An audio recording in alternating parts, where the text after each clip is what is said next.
Good morning, everybody. And first of all, thank you. Thank you for everything you do. My name is Michael Bloom. I'm the Executive Director of the Jewish Federation Association in Connecticut. We advocate on behalf of the Jewish community, the 7 Jewish federations across Connecticut, and we led the advocacy effort to help pass this legislation.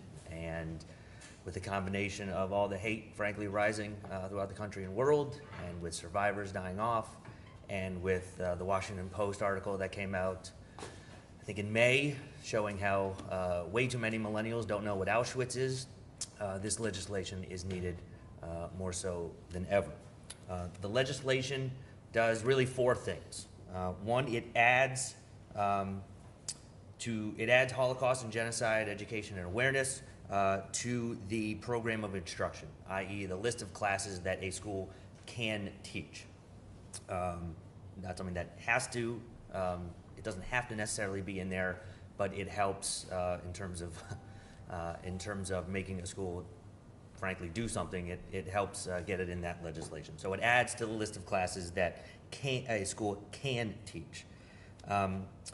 Number 2, and the most important thing, well, the next 3, all 3 are frankly important. It says that each local school district has to include genocide, Holocaust and genocide education and awareness to their school social studies curriculum. So that does not preclude a school from teaching it in music or art, because we heard some pushback. Well, we teach it in English. We have kids read night. So does this mean we can't do that? No. It just says it has to be added to your social studies curriculum for each local school district. Does not preclude you, and Steve can certainly elaborate on that. It doesn't preclude you from a school teaching it in other ways. It just says it has to go in social studies. It doesn't get specific as to how. It doesn't say it has to be World War II. It doesn't say how long you have to teach it. It doesn't say it could technically be 5 minutes if a school wanted to. From an advocacy point of view, we had to do several things in order to get this legislation passed. One, we had to make it as easy on schools as possible. I understand teachers are being burdened all the times with mandates and with shrinking budgets.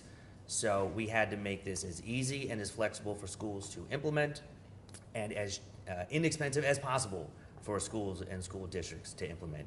And not specifying a time allotment for this to be taught helped in that matter. So it is flexible.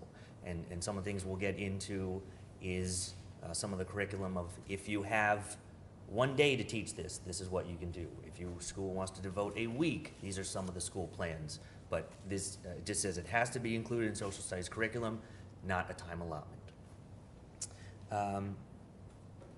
The next thing this legislation does, it allows for existing materials and resources and personnel to be used by any school to help implement this.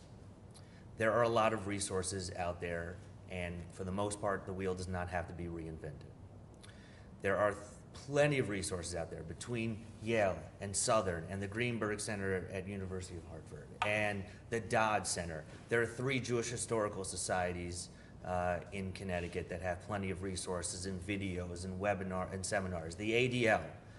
There are several other states that mandate to a certain extent this type of Holocaust and genocide education, and they have their resources all online. New Jersey, Pennsylvania, Illinois, they all have it up there, and we can cut and paste, again, to make it as easy as possible for schools and for individuals like yourself to get this in your class as easy as possible. The last thing this does, again, to take expense out of this, it allows for organizations such as myself, ADL, Voices of Hope, to help pay for this. It allows, frankly, any organization or any donor to provide costs for webinars or for conferences, or if your school wants to bring in a survivor of any particular genocide, again, not just Holocaust, we can help pay for that. I can certainly speak to more of the Jewish community because that's what I know best. We have several Jewish community foundations in the state, Hartford being the largest. And there are plenty of donor-designated funds for specifically Holocaust education that can be tapped into by a school. So there are funds out there, there are organizations out there that can help pay for this stuff. Again, to make this as easy as possible and as inexpensive as possible to get the education in front of these kids. Thank you.